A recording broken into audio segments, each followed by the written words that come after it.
दिनकै 9 quintal mutton खाएको भनेपछि त अब अरूलाई मासु भात भन्न मिलेन। उस्तै झोला आफूले पनि भिरेर हिँडेपछि अरूलाई झोले पनि भन्न मिलेन।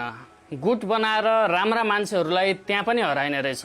सभापतिमा आफ्ना विरुद्ध लड्न खोज्नेको प्रतिनिधि नै उडाउने त पुरानो पार्टीमा पनि हुँदैन थियो। सकेसम्म पेलपाल गर्न खोज्थे, नसकेपछि एमालेमा चितवनमा भीम रावल र काठमाडौँमा ईश्वर पोखरेल यसै गरी एमालेको अध्यक्षमा उठेका थिए। तर रासपामा भीम रावल बन्न खोज्दा भोला शाहको प्रतिनिधि नै उडाइयो। अरू दलका आस्थावान कार्यकर्तालाई मासुभात खाएको भनेर होच्याउनेहरूको भिडले नै यति धेरै मासुभात खान अलि अप्ठ्यारो लाग्नुपर्ने हो।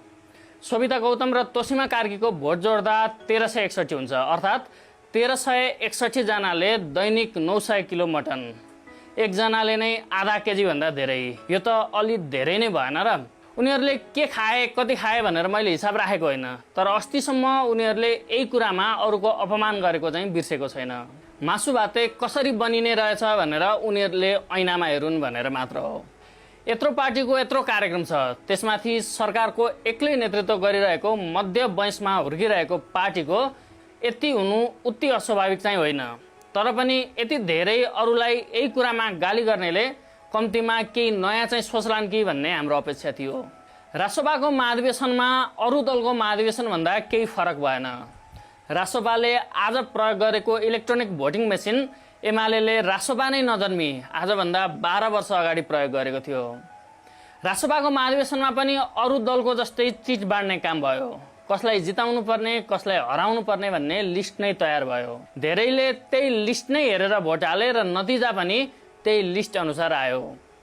अरू दलको जस्तै रासपाको पनि 2 दिनमा सकिने भनेको महाधिवेशन हप्ता दिनसम्म लम्बियो। त्यहाँ पनि चित्त नबुझाउनेहरू धेरै नै देखिए। उम्मेदवारी दिएका धेरैलाई स्वतन्त्र प्रतिस्पर्धा गर्न दिइएन। धेरैलाई विभिन्न प्रलोभन देखाएर आफ्नो उम्मेदवारी फिर्ता लिन लगाइयो। भर्खर स्थापना भएको हो भन्दैमा कुनै पनि दल नयाँ हुँदैन, उसको कार्यशैलीमा नयाँपन देखिनुपर्छ। भर्खर खुलेको दल या भनौँ 81 आएका अनुहारको 2 वटा सम्भावना हुन्छ। एउटा त उनीहरूले नयाँपन दिन सक्छन्, नयाँ तरिकाले समस्याको समाधान गर्न सक्छन् भन्ने सम्भावना हुन्छ, र त्योभन्दा धेरै सम्भावना अर्को हुन्छ, उनीहरू अपरिपक्व हुन सक्छन्। रासपाको महाधिवेशन या कार्यशैलीमा उनीहरूको नयाँपन देखिएन। फोनमा बल्क मेसेज र कल उनीहरूको पनि गए। उनीहरूका पनि कार्यकर्ताहरू घाँटीले थाम्न नसक्ने गरी पोस्टर झुन्ड्याएर हिँडे।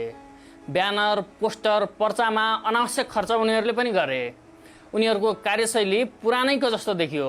पुरानामा भन्दा फरक देखिएको भनेको चाहिँ उनीहरूको अपरिपक्वता मात्र हो। पुराना दलका कुनै केन्द्रीय सदस्य लेभलको मान्छेले आशिका तामाङले जस्तो आफ्नै दलको निर्वाचन आयोगलाई एमाले काङ्ग्रेसको चुनाव गराएको आयोग भन्दैन थियो।